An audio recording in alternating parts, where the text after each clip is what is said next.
He was one of the greatest writers of the 20th century, and tonight we'll try to discover more about J.R.R. Tolkien and the interwoven aspects of Catholic faith in The Lord of the Rings. So please stay with us.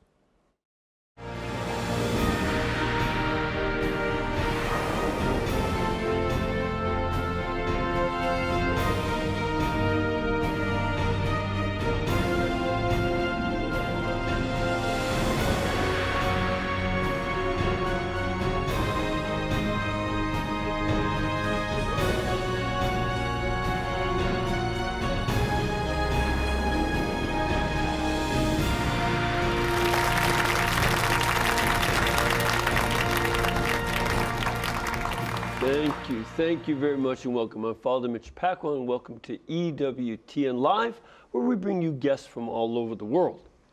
Today, we want to very much remember the Solemnity of All Saints. Now, we have thousands and thousands of saints in the church who have been canonized, but not all the saints have been. The majority haven't. And there are all sorts of great holy people, but I love the image of Saint Therese of Lisieux. Most of the holy people of the church are like flowers in a mountain meadow. Most people don't see them. They go unnoticed. But God does. And because they're so small and they're such little people close to the ground, God has to come way down closer to them and become closer to them to see them. Unlike the roses and the violets and some of the other bigger flowers. So we celebrate all those many millions and millions of little saints with hopes that we will be among them someday. Well, we have guests tonight who are not unlike the Brotherhood of the Ring that was written about in The Lord of the Rings. They've joined their knowledge and talent together to explore the deep faith of J.R.R. Tolkien and how he was able to bring it to life through the written word. Their quest has resulted in a new EWTN documentary called Discovering Tolkien, The Lord of the Rings. It can be seen later tonight on EWTN at 10 p.m. Eastern Time. Let's take a sneak peek and look at a little bit of this movie. He is perhaps the most important writer of the 20th century. He lived a colossally rich interior life, as you see from these epic works. This story is not something just skirting along a surface made up by an author with no history behind it. There's a depth behind it. Because he has this way of showing that the faith is attractive, mysterious, even mesmerizing. It was also described by Tolkien in his own words as a fundamentally religious and Catholic work. In his life, in his work, in the depth of his faith, there's someone who is inspirational for all of us, and I think that we are blessed to know him.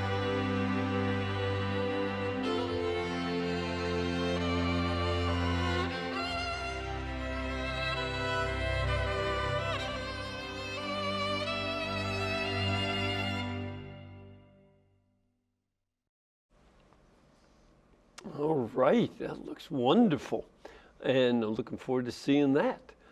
Joining us tonight, please welcome Tolkien scholar Joseph Pearce, as well as the producer and director of Discovering Tolkien, The Lord of the Rings, Mr. Jeremy Rivera. Joseph, welcome back. Jeremy, good to have you again. Welcome. Welcome, welcome. Well, it's good to have both of you back here in the studio, and this is a great topic. I love Lord of the Rings. Read it back in the early 70s when I was in college and finishing college, and was just taken up by such a wonderfully written book. and I assume both, I know you've read it, and I assume you have too. Where did you do this documentary, first of all? Where did you start filming? Jeremy, why don't we start with you on that? Sure. Well, it actually came right on the heels, if you remember the Discovering Patrick documentary. Yes, when we were I do. in Ireland is when we kind of, we tried to leverage the most out of that trip. So we went from Ireland over to Oxford, England, and started the production there. Mm-hmm. So it was on location at Oxford University. Why at Oxford University? Because that's where he was actually the only man to hold 2 professorial chairs at Oxford. Uh-huh. So that's where he taught. That was his life work. His So career. this is his background. And where else did you go? So from there, we went to New Zealand, which is unbelievable. If you ever have the opportunity, I highly recommend it. Yeah. So we went to New Zealand because that's where Peter Jackson and kind of brought Lord of the Rings back on everyone's radar when the movies came out. With Yeah, they were filmed in New Zealand. So we wanted to go back into the movie sites to discover, to rediscover Lord of the Rings as told through the eyes of Peter Jackson in that story, but also we thought New Zealand was a perfect place to get into the heart and imagination of Tolkien. Yeah. Yeah. Even now, had Tolkien been there? Not that I know of, no. No. But, I got to admit that Peter Jackson chose well because the scenery very much, filled in my own my imaginative sense of, what it was like. The mountains and the New Zealand Alps are so stunning. I've been able to travel there back in '94, and other parts of New Zealand too. Both North and South Islands are stunningly beautiful. I think also it's appropriate because Tolkien was basing Middle-earth on England, but he was basing Middle-earth on Anglo-Saxon England, right? Which of course would be pre-technological, pre-industrial, but also much more sparsely populated. Whereas modern England, 60 million people in a land area the size of North Carolina, it's going to be difficult to get those shots of open countryside. So really, you've got to go to somewhere like New Zealand to get something which is as close as possible to the landscape of Anglo-Saxon England these days. Mm-hmm. Mm-hmm. And that's one of the elements too of this. You look at the characters, Anglo-Saxon England. When I see the Riders of Rohan, I don't see Anglo-Saxons. I think of Lithuanian cavalry. Back in the days of the Polish and Lithuanian Commonwealth. That those were just that's exactly how I would have portrayed them. And they did a wonderful job. Well, I'm wonderful. I'm really pleased that Tolkien piqued your Lithuanian imagination. There, yeah, and I'm not Lithuanian at all. No, but you're well educated. See, most of them they've never even heard of Lithuania, Father. Well, they were great warriors, and they were good soldiers all the way around. And this is, Joseph, when you think about what Tolkien is doing, he's creating a world, because it's not England of his day. No. And in some ways, I don't know England, but I don't recall that there's any mountains of the height of the New Zealand Alps. This is still another world. England is more gentle in its environment and geography. What was Tolkien trying to do in creating this world? What was going on inside of him that he created such a world that was Anglo-Saxon England and yet more than that? Yeah, I think it would probably be more accurate to say that the Shire was a depiction of his idealized or idyllic Anglo-Saxon England. And we do need to remember that Anglo-Saxon England was profoundly Catholic and that Tolkien was a lifelong practicing Catholic. Of course, the overt Catholicism is not brought into the myth, into the story. So the Shire is England, but you're completely right. Once you leave the confines of the Shire, you move into the full extent of Middle-earth. Mm-hmm. At that point, yes, you've got huge mountains and all sorts of topography, which is not going to be part of certainly English landscape. Right. And it's a beautiful world that he describes in his books, and yet it's a harsh and dangerous one with respites in between the danger and harshness of reality. And I've wondered about, does this have any connection with his own experience of the World War, the First World War, or any of this stuff? Is that part of the way, or is it just his imagination? No, it's absolutely, his war experience in World War I is a part of it. Certainly the darkness of Mordor and other aspects of the real brutality and darkness of it. But I think on a deeper metaphysical level, Tolkien wrote in one of his letters that as a Christian, I see history as the long defeat with only occasional glimpses of final victory. In other words, that basically we live in a fallen cosmos, and therefore sin can never be finally vanquished. So every single generation has the same struggle against a deadly enemy that can never be finally defeated this side of the grave. So I think we see that the evil is not something that's merely light, glib, that we can maybe destroy. On the contrary, it's always going to be there, and there's an heroic struggle, if you like, to be continually fighting against this beast that in a worldly sense cannot be finally vanquished. Another element too that it was so, in some ways, painful to read in the books when the one, not Gandalf, but his who's the Saruman the White, who just decided that he could cooperate with the evil, let it bring about destruction, so long as he would be part of the victory. Right. That's like so many modern folks who would say it's okay to cooperate with the forces of evil and destruction, and so long as we're on the victorious side. Right. Well, Saruman becomes a relativist. So instead of being Saruman the White, he declares himself Saruman of many colors. And his robe, instead of being bright white, which signifies light, is now this shimmering, broken light of the rainbow. And so it's in Saruman's service to relativism, Gandalf says, you are no longer white, you are no longer any color.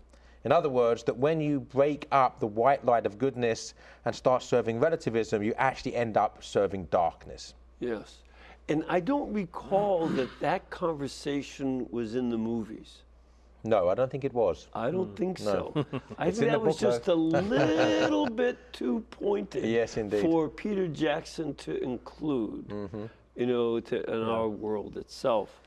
I think just adding on to that in terms of Tolkien's own life, he experienced quite a bit of suffering early on. He lost his father very young, and then his mother when he was just a boy. Yeah. And so he was orphaned, by 12 years old, and came into the care of some priests, actually, who were his legal guardians. And I think, if you look at the timeline of his life and where he lived, in England at the time, with the more industrial, the train tracks going through his backyard, the smokestacks, the soot kind of that you see in the darkness in the story. And then I think he moved out to the countryside in a more rural environment that looks a lot more like the Shire. Yeah. And so I think you kind of see that contrast in his own life reflected in the story as well, which helps paint some of the canvas for us. So it's this, on one hand, the vividness of description, which is one of the things I love about him.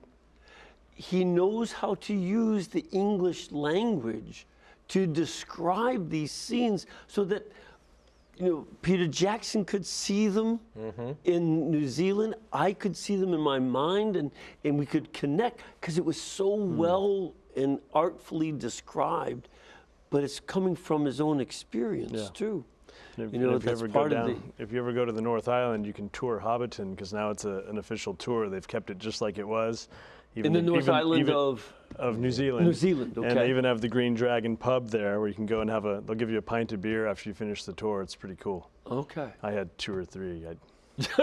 My only complaint, actually, Father, is that he went to New Zealand and they left me in Nashville, Tennessee. So that in the documentary, I'm stuck in an office in Nashville, Tennessee, while they're walking on top of mountains in New Zealand. I think I drew the short straw in this whole deal, actually. Well, you just have this other knowledge. They had to acquire it. Now, you didn't go by yourself when you went to New Zealand. Who'd you go with? We actually were following Father Nathan Cromley, who you've had on your show recently, with Father Eagle Eye Cromley. Ministries, and just a dynamic powerhouse, Father Nathan Cromley, not only in his preaching, but also in his physical, the kind of the feats that he likes to do. He takes young people around the world climbing mountain peaks, and I'm talking 10, 12 miles a day we were hiking. It was very arduous, and it was filled with prayer, a day very structured with Mass and prayer and adoration and rosary. And we've seen in these different documentaries that oftentimes what you have him communicating is during homilies at Mass. Right. So that was obviously very much part of it, as well as other prayer. Yeah, so we went with Eagle Eye to kind of, it's what we call it, a docu-pilgrimage in a sense. Now, it wasn't a formal pilgrimage. Tolkien's not a saint, like you were saying earlier, not yet anyway. But, we really wanted to kind of get on the ground and go and discover these places, and kind of let our own imagination loose a little bit to go and experience it firsthand. So that was a nice... Let's take a clip of what you did, because you're the producer, right? Yeah. And director and all. Let's take a clip of the work you did there.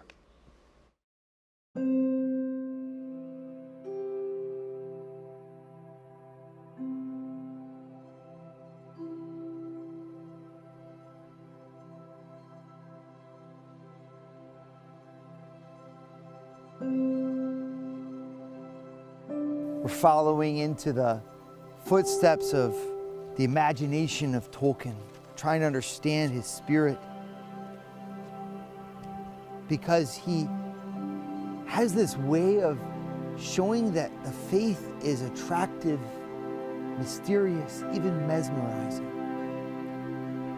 And our world is longing for Catholics who have that glimmer in their eye, that glint of mystery, of excitement about their faith.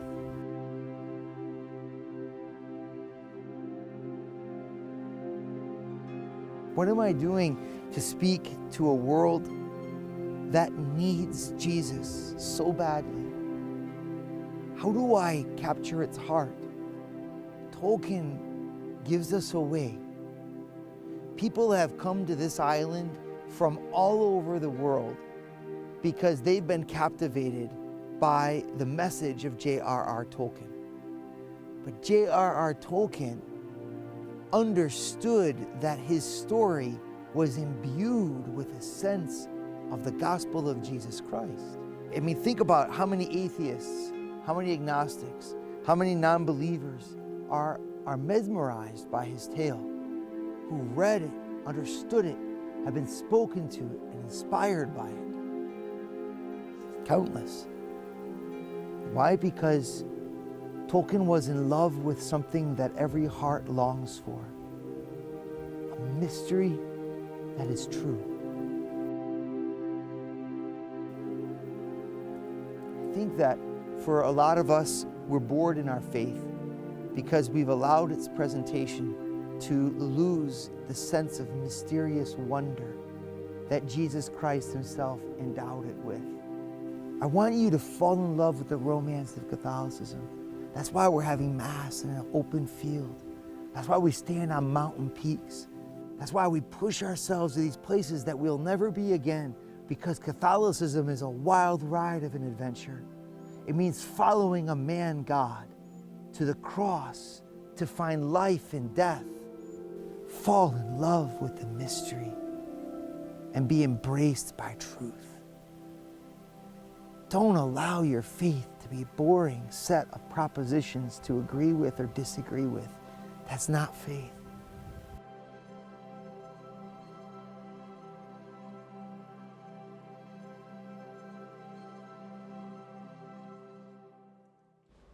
All right, that's going to be on tonight. And you get a sense of Father's enthusiasm and love for Christ and how he finds Christ and our faith, you know, and its mysteriousness in Tolkien. And his point, something that reminds me of my youth, many years ago, before you were born, young man, in which one of the things is a lot of people, I'd say a majority of my generation was falling away from religion, family, you know, the traditional morality, the sexual revolution, the drug revolution. These were big movements, but people read Tolkien, and you'd see written in different places, you know, graffiti included Frodo lives. That's what got me to start reading it. It was just, what are they reading? So why do you think it's so attractive? Well, first of all, there's a great irony there, because probably the hippies that were writing Frodo Lives were doing it sort of as an ironic snub at Jesus, because Jesus no longer lives, but Frodo lives. But what these people didn't realize, that in Frodo they were actually reading about a Christ figure. That Frodo, as the ring bearer, is the sin bearer and the cross bearer, and he has to sacrifice everything to save everybody else. So they're actually, in reading the story of the Lord of the Rings and in seeing the life of Frodo, they're actually getting reflected and refracted back to them the life of Christ. So again, it's in some ways, Tolkien didn't mean it in this sort of preachy sense, but there is a sense in which the Lord of the Rings is stealth evangelization, because everybody who reads the Lord of the Rings is brought closer to Christ, whether they know it or not. But an atheist will read the Lord of the Rings, when an atheist will never pick up the gospel. So it's a way of reaching people that would not be reachable otherwise. And certainly it evoked a romance with the story.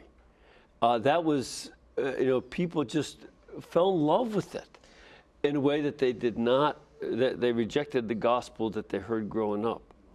Yeah, I mean, the key thing here, of course, is that God himself tells us about himself through story. History is his story. He reveals himself through the generations, and Christ himself, in his story, which is his life, death, and resurrection, teaches some of his most powerful lessons through the telling of stories, through the parables. The prodigal son is a figment of our Lord's imagination. He's a work of fiction, right? He didn't exist in history. He's a story. So our Lord, if you like, gives us the prototype that we should be following. If you want to bring people to the truth, you have to tell them stories. They have to be true stories, but you have to tell them stories. And the Lord of the Rings is a true story. But without it having happened, it was not part of the history of Anglo-Saxon England, but it tells truth. Yes, Tolkien says in a way that's delightful. Yeah, Tolkien says that good stories hold up a mirror to man. They show us ourselves. So that, you know, a story might not have happened in history, might not be a fact. You know, the prodigal son never existed in history. He's not a fact. But when we hear the story of the prodigal son, we see mirrored back to us ourselves. So the same thing, in the Lord of the Rings, we're seeing a mirror of ourselves, both in our darkness and in our light, and in the presence of God in his cosmos overall. As Samwise Gamgee says in the Lord of the Rings, above all shadows rides the sun. And in the Lord of the Rings, shadow, darkness is the absence of the light. The sun is a metaphor for Christ and for God, who is the giver of all light. And as you were going on this pilgrimage, documentary, docu-pilgrimage, it seems that the young people that were there, a couple generations after my being at that age, they really were also taken with this. Did you? That's my impression. Sure. Was that the case? Yeah, very captivated by the story. You know, different dimensions for different reasons. I was asking all of them throughout the trip what it was that intrigued them to want to go to this extent, to want to discover more about Tolkien, more about Lord of the Rings, and just, like I said, all different reasons, but very captivated by it still to this day. Still, I think that's his point about the power of story, right? Good stories endure. And it's like the gospel. It may be old news, but it's still good news. So, it's something that I think you and I had spoken a little bit about earlier today. There's an importance for Catholics to be good storytellers. And it doesn't mean that you write allegories. J.R.R. Tolkien and C.S. Lewis were good friends, but neither one liked allegories where this means this, and this means this, and this means that, and you force things to be. They told what Lewis called supposal. Suppose there was this other world, this is what salvation would look like in the Chronicles of Narnia.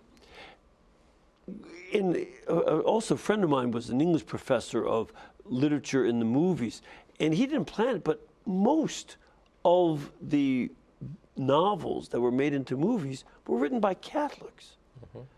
And there's something about the Catholic imagination that doesn't have to be, allegorical word, different idea. Talk about that. Well, I think it requires a little work. You have to engage not only with the text, but you have to engage your mind and your imagination as well. I mean, it's just when it's too easy, like gold is found, you have to mine out gold, right? It's not found on the surface. And I think that, like Tolkien himself said, not all who wander are lost. There is a large group of people that are all seeking, and they're seeking to know who they are and why they're here. And so, I mean, it's good art, and good art doesn't come easy, and so there's a cost to it. And then if you think about Tolkien, he was married, he had 4 kids, he had a full-time job, very big job. Where did he find the time to write these very long works? You know what I mean? He did it in the early hours of the morning, which is what I learned from Joseph here. So, there was a sacrifice involved on his part too to bring that to us. To mine that gold out of himself and put it out there for the rest of us to enjoy. And I think the key ingredient to good stories, good art, is they should teach but never preach. So if the threshold between teaching and preaching is crossed, so you're obviously being preached at. Now, if you like, at that point we stop suspending our disbelief, and we think, well, you're just trying to preach at me, and then we lose interest in the story. But if in the process of reading the story we learn about ourselves, we learn about our neighbor, we learn about God and the cosmos, without even, if you like, almost subliminally, without ever being aware that someone's teaching us, but we've been taught. That's the difference, I think, between formal or crude allegory, the sort of allegory that Tolkien and Lewis didn't like, and a way that the truths can emerge from a story with much more subtlety. And I mentioned how both Lewis and Tolkien were friends. They also helped each other to write.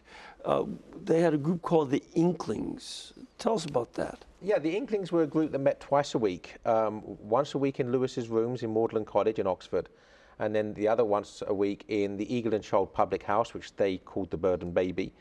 So with drinking a few beers and discussing anything under the sun, art, literature, their own work, reading their own work to each other. So the Chronicles of Narnia were read to the Inklings, the Lord of the Rings in its first draft was read to the Inklings. And Tolkien said of his friendship with Lewis that if it hadn't been for Lewis's encouragement, he wouldn't have finished The Lord of the Rings. So we do have Lewis to thank indirectly for The Lord of the Rings. And as Lewis himself said, it was basically Tolkien's friendship, and particularly Tolkien's understanding of the truth to be found in story, that led to Lewis's conversion to Christianity. And of course, if Lewis had not known Tolkien and had not become a Christian, we wouldn't have the Chronicles of Narnia. So what we do see in this powerful friendship of the Inklings is the fact that if it hadn't been for Lewis, we wouldn't have The Lord of the Rings, and if it hadn't been for Tolkien, we wouldn't have the Chronicles of Narnia. That's the power of good Christian friendship. Yeah, and as well as Lewis's other supposals, like his space trilogy. Yes. These are very creative men who write wonderful stories that I hope all of you read. This is wonderful material to read. As Lewis said about reading George MacDonald, a Protestant who wrote, it was the father of fantasy writing. He said that MacDonald baptized my imagination. And we need our imagination as well as our bodies and souls baptized, and that's a good thing. So we're going to have this video, Discovering Tolkien, The Lord of the Rings. It'll be seen later on tonight on EWTN at 10 p.m. Eastern Time, so adapt it to your time zone. Plus, you can get a copy of the documentary at EWTN's Religious Catalog. Just go to EWTNRC.com, or you can call them 1-800-854-6316. I think you can call 24/7. So get a hold of them and learn more about these things. We're going to take a break and come back with some of your questions and comments, as well as those of our studio audience. So please stay with us.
Thank you very much, and welcome back. You ready for some questions? As ready as I'll ever be. Giddy up.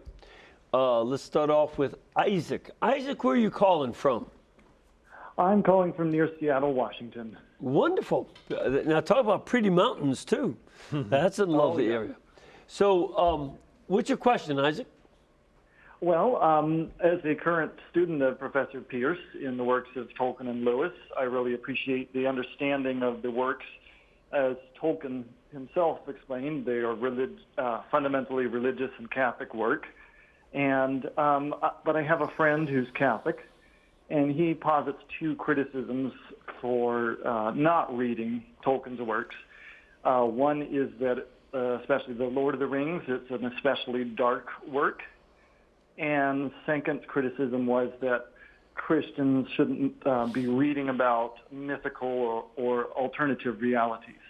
So I wondered what Professor Pearce might suggest as a response.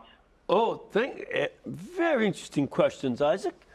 First of all, so this one Catholic says these are too dark, and we shouldn't read that. What do you think about that? Well, the first thing we have to realize, we live in an extremely dark world. I mean, in the last 20th century, we've had communism killing tens of millions, Nazism killing millions. In fact, let me just give you a stat. 305 million people died between 1914 and 2000 in wars of secular government, atheism, Nazism, racism. 305 million. Right. Well, Most violent century in history. And we could carry on. In the UK, where I'm from, England, they just recently commemorated 50 years of legalised abortion, and 80 million people have been killed by abortion alone in England since in the last 50 years. So yes, we live in a very dark world. The question is, does a work of art portray the darkness as good, or the darkness as triumphant? If it does, in either cases, I would say that that's bad or evil or problematic art that perhaps as Catholics we should avoid reading. But The Lord of the Rings just shows the world as dark, but it also shows that the light is triumphant over the darkness, that goodness triumphs over evil. In that sense, it's a work that we need to read because it does show us a reflection of the real world in which we live. And to reiterate what I've said in the documentary and what Tolkien said more to the point, in Tolkien's own words, and I'm quoting him, The Lord of the Rings is, of course, a fundamentally religious and Catholic work. So we need to rise to the challenge to look for that fundamental religion and Catholicism in the work and not merely dismiss it out of a position of ignorance in the sense of not having read it. And something that I think is very important in the darkness of the books and, of course, the movies, people have to make a decision to take a stance against the darkness or with it. And Tolkien is brilliant in showing how you decide, will I fight against the evil? Will I just sort of lay back and not just let's see what happens? Or will I cooperate with evil? These different kinds of choices are make or break characters throughout all the different novels. And so I think that it's extremely important to take that on and see what is my stance towards the evil that's going on in the world. What about the second criticism? Which was? This was about how this is a book that has these alternative realities and mythic qualities. Should we be reading about elves and dwarves and orcs and all these other things? Yeah, I mean, basically, if you look at depictions of, iconic depictions of St. George, he's fighting a dragon. If you look at paintings of St. Michael, he's fighting a dragon. Of course, the dragon is a symbol of the devil. In Tolkien's work, dragons are symbolic of evil, they're symbolic of sin. So these so-called mythic characters, not untrue, they're representations of truths about the real world. So we can't sort of, if we're not careful, we're going to fall into a trap of becoming like Protestant fundamentalists. That we've got to be literalists about everything and not allow our imaginations to see the beauty of the story, the beauty of the imagination that's present in these works. Those flying dragons that the wraiths were riding on, and they screeched and everybody had to hold their ears. That fills my imagination with a way to understand a certain number of politicians, that they are like those screeching dragons. I put my hands over my ears. Just saying. Ma'am, where are you from? Olympia, Washington. Great. Another Washington question. So what's your question or comment? Well, if Frodo is a Christ figure, as you said, what about Gandalf? Do you want to take this, Jeremy? I think you're on a roll. I want to roll? Yeah, you're on a roll. Well, the thing about Tolkien is he's very subtle. So it's not like in the Chronicles of Narnia, where Aslan is the Christ figure at all times in all 7 stories. So insofar as Frodo is the ring bearer, and insofar as the ring is a symbol of sin, therefore Frodo as the sin bearer is the cross bearer. So in his role as cross bearer or ring bearer, he's a Christ figure. But Gandalf in his death, resurrection, transfiguration, returning as Gandalf the White, again, there's a figure of Christ there. There's a figure of Christ in Aragorn, the true king who takes the pass of the dead and has the power to release the dead themselves from their curse. So Tolkien's very subtle. There's not one Christ figure. There are several Christ figures throughout the story. And while at the same time, they're always themselves. So Frodo is always, on a literal level, Frodo from the Shire. But on a symbolic level, he's also a Christ figure. All right. Let's get another call. We have Michael. Michael, where are you calling from?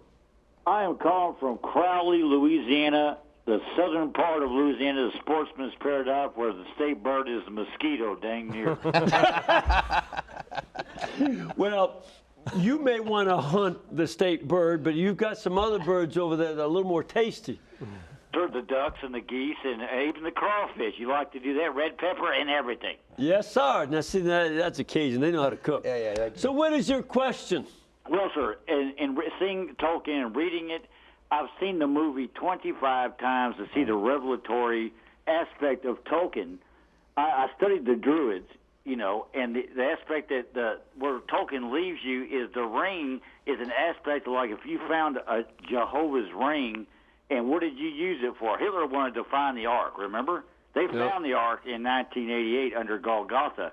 That's on YouTube. They discovered that. But the ring signifies, what did you do with that ring? Did you cause good? Or Hitler thought he could use that to turn people into dust, and they looked for those aspects of relics. The ring itself, what was done with that ring? What would you do with the ring? What's written on it? How would you use that power, right? Would you turn people into pumpkins, or would you, it's a Catholic thing. Well, okay, now, but your question is what? Exactly. My question is, how revelatory is Tolkien today to the communist aspect and modern thought, sir? Okay, so given that, we've got, we've gone through a struggle with communism, we still are in some ways in North Korea and et cetera. How is this, is Tolkien writing about that struggle with communism? Well, there's certainly a political dimension to The Lord of the Rings, and so we shouldn't dismiss that. But Tolkien was at great pains to insist that on its deepest level it was theological and not political. So yes, of course, you can see an analogy between Sauron, the red eye of Sauron, and Marxism, and particularly Joseph Stalin's tyranny in the Soviet Union. You can see Saruman with the white hand, or the symbol of Saruman as Hitler.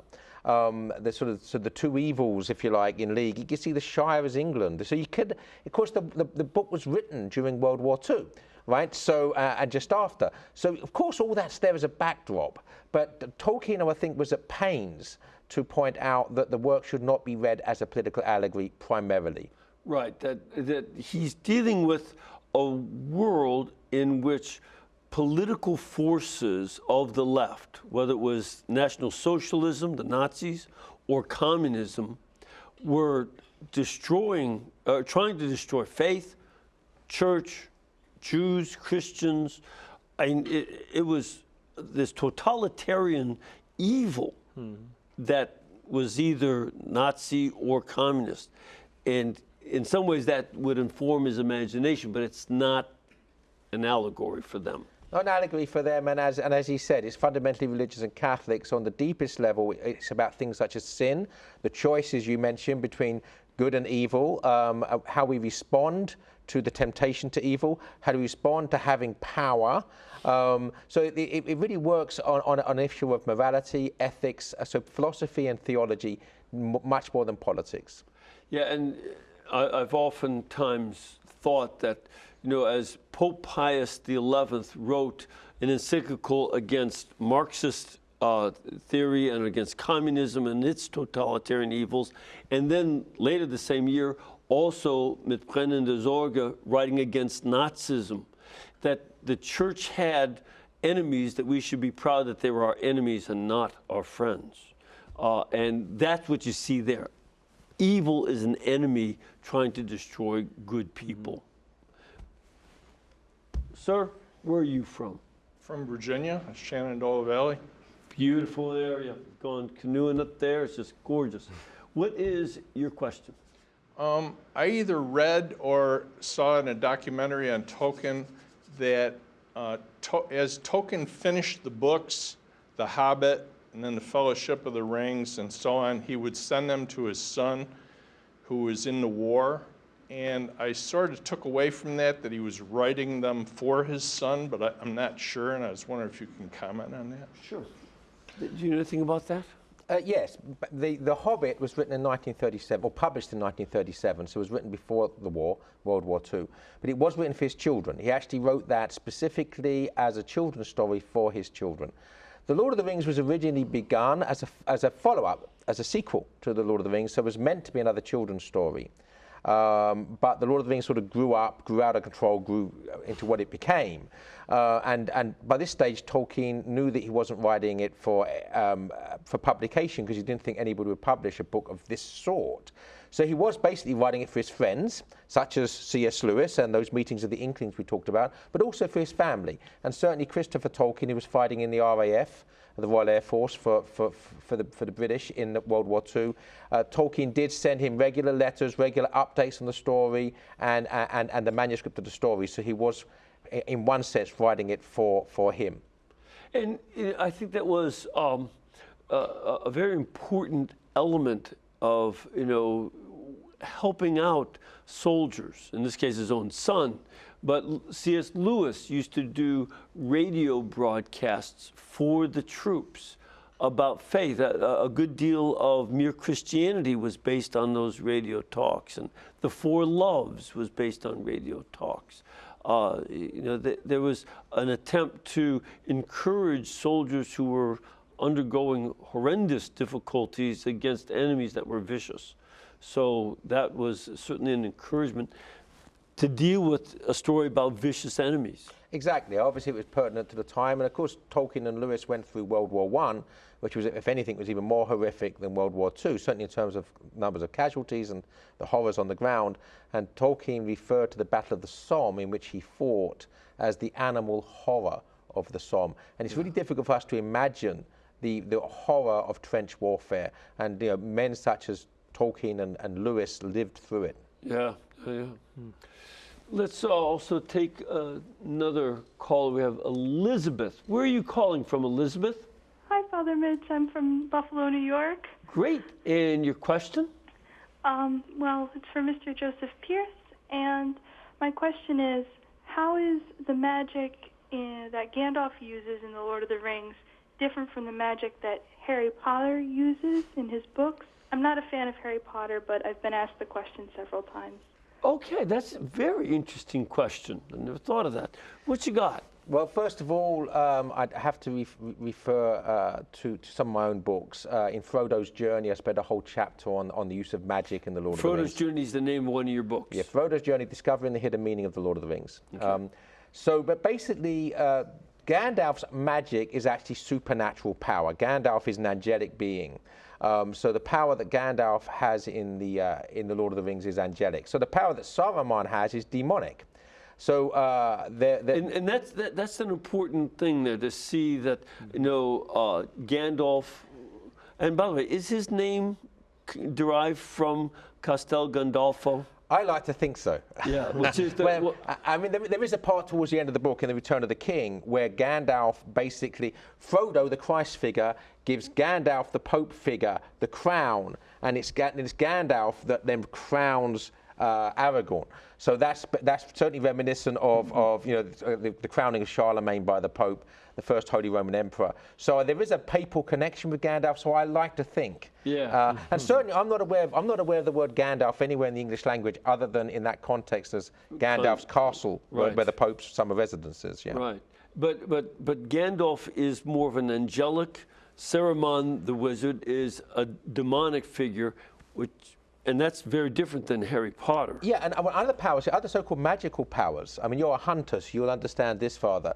The ability that elves have, for instance, to disappear, they have the same ability to disappear that a deer or an antelope has, because they have senses, right, that are better than ours. If we had the same eyesight as an eagle, we would be considered magic in us, but it's not magic in the eagle. It's natural to the eagle. Right. So the powers of elves is not magic in any sort of sense that might be in Harry Potter. It's just a natural elven power. It's natural to the elves. It's their own nature to have certain abilities to sense. A lot of animals have very, very fine senses of smell. Right. When we walk past McDonald's, we smell Big Macs. When a deer walks past McDonald's, they smell the special sauce, the hamburger, the bun, and the sesame seeds. I'll take your word for it, Father. Yeah, they really can distinguish also, but we don't. Right. We combine smells. So yeah, that's just different characters. Yeah. So whereas Harry Potter. Well, the thing about Harry Potter, I think the most problematic, and I'm not saying people shouldn't read them, I'm very much a sitter on the fence where Harry Potter is concerned. So I'm a neutral. I have my own views on it, but this is probably not for now for this discussion. But I think the problematic thing is that Harry Potter and some of the other characters use evil means to a good end, and in the Lord of the Rings, that's never permitted. It's never a good thing. Right. Yeah. You see Harry Potter become more and more prone to do bad things in order to accomplish his good goals. Right. This is the ends does not justify the means. Exactly. In Lord of the Rings, but in Harry Potter, a more superficial book, it does. Ma'am, where are you from? I'm from San Diego, California. That's a totally beautiful place. And what is your question? I guess a little bit of commentary and question. I see Tolkien as somewhat prescient with the Eye of Sauron and the modern day technology. Just wondering if anyone has done any analysis on how Tolkien might be a modern day prophet. In the sense that if, for instance, with this recent horrible terrorist attack in New York, there were lots of pictures of the man, the perpetrator of that, because there are cameras all over. So the all-seeing eye of Sauron is in the hands of the mayor of New York now, or something like that. Something like that. So what do you see that as prescient? You know, that he's looking ahead and getting a sense of the power being put into the hands of people this way? Well, Tolkien referred to World War II as the first great war of the machines. And for Tolkien, the dignity of the human person was being compromised by the rise of technology. That it was not any longer a tool, but was much more becoming something which was actually crushing human beings, or human beings were becoming the servant of the technology. So again, there's a wonderful thing, a wonderful story that Tolkien wrote during World War I when the tanks were first invented. The British invented the tank, and it made its debut during World War I. And Tolkien wrote this wonderful story at the time where there's this hideous new monster that's created by force of evil that's sort of part dragon and part mechanism. And the description is somewhere between a dragon and a tank. You know, so we do really see how Tolkien's very much uncomfortable with the rise of the machine insofar as it becomes the master and man becomes the servant. Well, you see that World War II, a war of more machines than World War I was, 2.5 times as many people were killed in World War II than in World War I. And civilians. Yeah, the machine makes it much easier to kill civilians in wartime. And the use of, you know, the Nazis were upset that their soldiers didn't, you know, were having mental breakdowns from shooting Jewish people. And so that's why they invented the gas, mechanizing it, you know, that they could deal with that better. Yes. So, and that's the evil side there that comes in. We have to watch for the all-seeing eye of Sauron. We have another caller. Hello, Andrew? Yes. Hi, where are you calling from? I am calling from Indiana. Great. Soggy, rainy Indiana. Well, maybe the farmers will be ready for that because they need to plant their winter wheat. So what is your question? Well, having read the books, and unfortunately it's not in the movies, this character, Tom Bombadil, what is your take on him? Who do you, is he another Christ figure? Is he a Holy Spirit, or is he God the Father? Because he's one of the oldest beings, no one knows who he is, and the ring has no effect on him, and he saves the hobbits more than once. All right, so for those of you who have not read The Lord of the Rings, Tom Bombadil is one of the characters. Read the books to find out more about it yourself. But what do you think that it means? Well, I would have to thank this caller for giving me another opportunity to plug one of my books. Wait a minute. Well, the point is, I'll give the brief answer now, but in my book, Frodo's Journey, there's a whole chapter called The Enigma of Tom Bombadil.